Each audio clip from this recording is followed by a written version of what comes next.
Well, it's Saturday, and you know what that means? It's time for another podcast. This is episode number 4, The Roosevelts of Georgia. Bragging rights. Every state has famous people from their state that had a huge impact in American history. You have Daniel Boone, Davy Crockett, Stephen Austin, and so forth. We have 3 Roosevelts that have a strong tie to Georgia. And I know that school children study Franklin Roosevelt in either third or fourth, fifth, and eighth grade. Depends on what subject, from Georgia history to um, the 7 natural wonders of Georgia to world history. And Roosevelt's played a huge role in every one of those subjects. So you could talk about 3 or 4 or 5 subjects and the Roosevelts all the way through school. What's that got to do with Georgia? Well, let's start with, of course, Franklin Roosevelt came to Georgia, settled here, started coming here in 1924 in October, 101 years ago, settled in Warm Springs, built him a little cottage, created the world's first treatment center for polio patients. Um, you're familiar with all of that. And he came to the town of Warm Springs. It had just changed its name to Bullochville earlier that year. Bullochville, of course, 2 brothers built the town, and this is where the confusion sets in.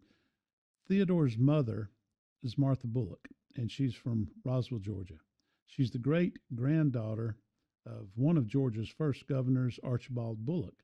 And that line of Bullocks came from Savannah with no connection to the Bullocks that came out of North Carolina and founded the town of Bullochville, which became Warm Springs.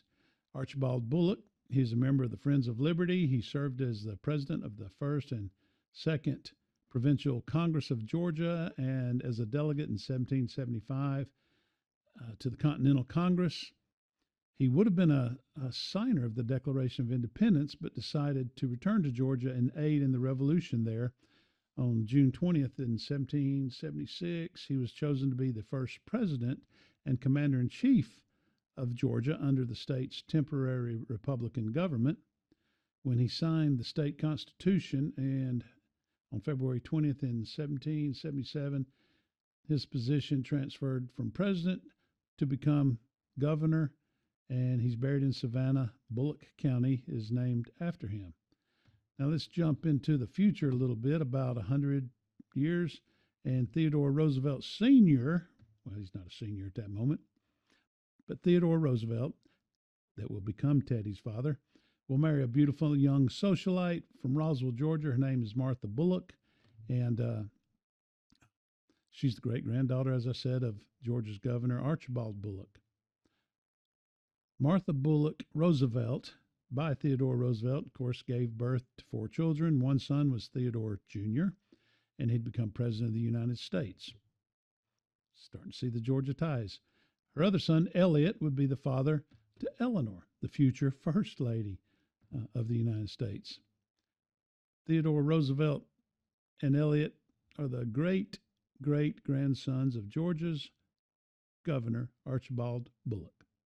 So here we have one president that is related to Georgia's first governors. All right, that makes their children great-great-great-grandchildren of Georgia's first governor. And let's say that would be all of Theodore's sons, World War I veterans, heroes, Medal of Honor recipients.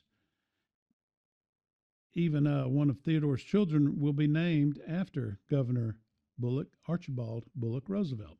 Archibald Roosevelt was the 4th child of President Theodore Roosevelt. He earned 2 Silver Stars in World War I and World War II and was wounded in both wars, becoming the only serviceman to retire on full disability from both wars. That's, like I said, it's not a Georgia story, but the connection is strong because of his dad, because of his mother, because of the relationship to governor. So be proud. That's a neat part of a little snippet of Georgia history. On January 16th, 2001, President Theodore Roosevelt was awarded the Medal of Honor after the Battle of San Juan Hill, and he held the Nobel Peace Prize, and President Roosevelt's the only president to ever receive the Medal of Honor. All 4 of Teddy's sons served in World War I, World War II, except for Quentin. He was killed in World War I. So they were all heroes. And between them, the number of medals received is quite impressive. They include the Medal of Honor, the Distinguished Service Cross, the Distinguished Service Medal, Silver Star, the Legion of Merit, Purple Hearts, World War I, World War II Victory Medal, American Defense Medal, American Campaign Medal, European, African, Middle Eastern Campaign Medal, the Bronze Stars, Legion of Honor, the Croix de Gras, and the Medal of Liberated France. These are all from Theodore's sons, who's the son of a Georgian, Martha Bulloch. Neat Georgia history, I think. During the American Revolution, now let's go back a second. Archibald Bulloch, he fought under Colonel Lachlan McIntosh at the Battle of Rice Boats and the Battle of Tybee Island. And on June 20th, 1776, he was chosen again to be the commander-in-chief of Georgia, although he would never see the President of the United States position. His descendant, of course, and daughter of Eleanor Elliott Roosevelt, would become the First Lady. And she would also be given the title First Lady of the World. Quite interesting for a Georgia relation. Again, there's a connection. Bulloch's great-grandson,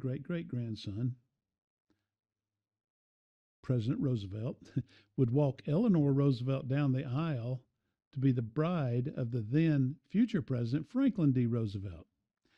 She would bear him 6 children, with 5 surviving. These children would become the great-great-great-great-grandchildren of Georgia's first governor. I know that's a long way off, but it's still connected. I met a kid in school back in Gainesville. I think he was related to Daniel Boone, and it might have been 4 or 5 or 8 generations. I don't know, but he was proud of it. Okay, well, these Roosevelt great-great-great-grandchildren can be proud of the fact that their great-great-great-great-grandfather was Georgia's first governor. I like that. After Japan's attack on Pearl Harbor in 1941, James Roosevelt, Franklin and Eleanor's son, was assigned to combat duty. And he was transferred to the Marine Raiders in 1942 and became second in command of the 2nd Raider Battalion under Evans Carlson. You may have heard of Carlson's Raiders.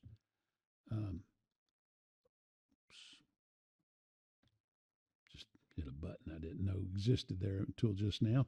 When that was a part of the Marine detachment, he went behind the lines. If you read his books, he was not spared like you hear of presidents' children today are spared. They didn't have to fight. They didn't go to war. I don't think any of Nixon's did. These guys fought behind the scenes and in harsh combat situations. But all of Eleanor's children, and Franklin's, served in the Second World War, while Anna helped her dad, traveled with him to Yalta. Her sons put on the uniform, and among the medals earned by the Franklin and Eleanor Roosevelt children were the Legion of Merit, Distinguished Flying Cross, the American Defense Medal, the American Campaign Medal, the European, African, and Middle Eastern Campaign Medal, the World War II Victory Medal, Silver Stars, Legion of Merit, Bronze Stars, Purple Hearts, the Navy Commendation Medal, the American Defense Service Medal, the Knight of the Legion of Honor, and the Croix de Gras, among many others. And although Roosevelt's family tree begins in New York, you can't help but think of the Georgia connections. Yes, they originated in New York at Hyde Park and Oyster Bay, but the branches wound their way through war down into Georgia. And of course, Martha Bulloch Roosevelt, she would be proud of her son, who became president, her granddaughter, who became First Lady, her grandsons receiving medals such as the Medal of Honor, and her great-grandchildren who served gallantly in the Second World War. And from the birth of our nation through the defense of the world, the Bulloch's heritage lives on through the Roosevelts because of the story of the 3 Roosevelts that changed world history right here through the heart of Georgia. by blood or by chance, the Roosevelt story is a Georgia story, and school children today can be very proud of the fact that these people are a part of our Georgia story. This was a short podcast, but it's quite interesting um, to me. I hope you enjoyed it. This is David Burke. This is a Warm Springs memoir, and we'll see you next week or in between times with a bonus cast. I've enjoyed making little bitty snippets here and there, so we will create some of those and get back to you. Thanks for watching, everybody.